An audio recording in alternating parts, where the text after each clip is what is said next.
Hi, this is Skeptic Sage again. Sorry about the sound. I just saw the first part of the video I recorded and the sound is absolutely awful. I'm trying to figure out why this is happening, but I apologize. I wanted to finish what I was saying, though. I know it's long-winded, but I am responding again to the video vlog number 9, Who Hijacked Islam? One of the things you did is you quoted the Bible and you quoted Jesus, and there is a quote, of course, where Jesus said, "I did not come to the earth to bring peace, but a sword." And then you say, if you take that out of context, it makes Christianity look violent. Do you understand how dumb that is? That is a violent statement. Christ was making a violent statement. That statement has been used to create violence. You didn't take it out of context. Jesus said that. It is a violent statement. Now, Christians have had to respond to that. Why don't you do the same with the Quran? Why don't you respond to the violence that is in it? Why don't you say that that violence is wrong? Christians have come to realize that they should not take their Bible literally, that they should realize that some of what is in the Bible is crap, and that's okay. I'm not a Christian, but I understand Christians who say, look at, nothing's perfect, our Bible isn't perfect, there's stuff in there that is not good, not everything Jesus said was good, we have to use our brains, we have to use our rationality. You say that in your video that you use rationality, yet you ignore the fact that there are violent statements in the Quran. And then you use this statement from the Bible as if that statement weren't violent and that it only sounds violent because it's taken out of context. No, it's violent whether it's in a context or not. If I were to walk up to you in the street and I were to say, I didn't come here to talk to you, to bring you peace. I came here with a sword. You'd be afraid, and you'd have every reason to be afraid, and I can't imagine many contexts in which that statement wouldn't be considered at the very least provocative, if not frightening. You said that Islam encourages thought. That's very, very odd for anyone who advocates a religion saying that it encourages thought. No religion, by definition, encourages thought. Science and rationality encourages thought, encourages questioning. Religion, by its definition, is dogmatic, by definition, believes in the idea that there are certain truths and that those truths are known not through experimentation, not through scientific investigation. Those truths are known because they have been given to us by a God. How do we know that? Because a certain prophet says so. So we have to trust that that prophet wasn't lying to us. That's called faith. Faith is not reason. Faith is the opposite of reason. Reason is based on skepticism. Skepticism means you don't believe things until you have evidence. Faith is based on the idea of making a leap of faith and believing in things before you have evidence. You seem very, very confused about this because there's no religious person anywhere that could say that their religion is based entirely on skepticism, entirely on rationality, and entirely on questioning.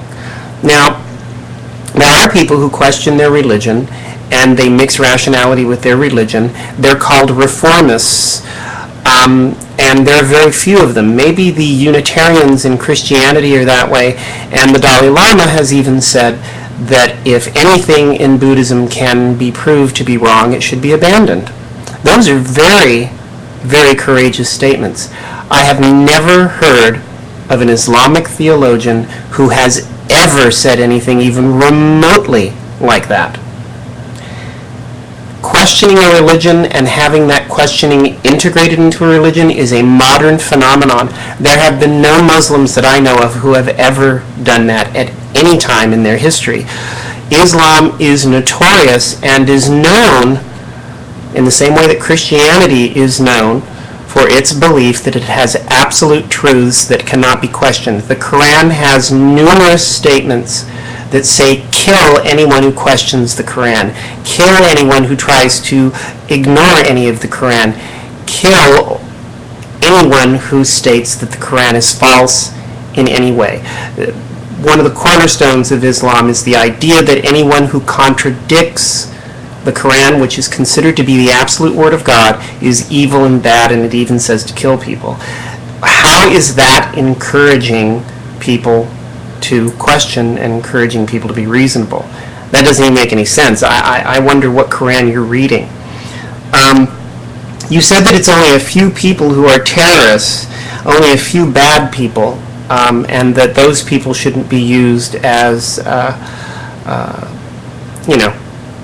they shouldn't be used to, the bad apples shouldn't be used to define Islam. I think you're right. I think that makes perfect sense, but there's a problem. It isn't the violent few that are the problem. It is the silent many, and it is the people who routinely make statements showing that they sympathize with terrorists even when they don't necessarily agree with their methods. But wait a minute. There is something violent about not emphatically and without qualification stating that you are against violence at all times. But that's not what we get. What we get is large numbers of Muslims on television refusing to say that and saying, yes, it's violence, yes, it's wrong, but. There shouldn't be any but. But look what has happened to Islamic people. Look at the terrible things that are going on. If a religion says, as the Quran says, and I have put this in another video, you have not answered that video yet, but one place in the Quran it says specifically, kill because being oppressed is worse than slaughter.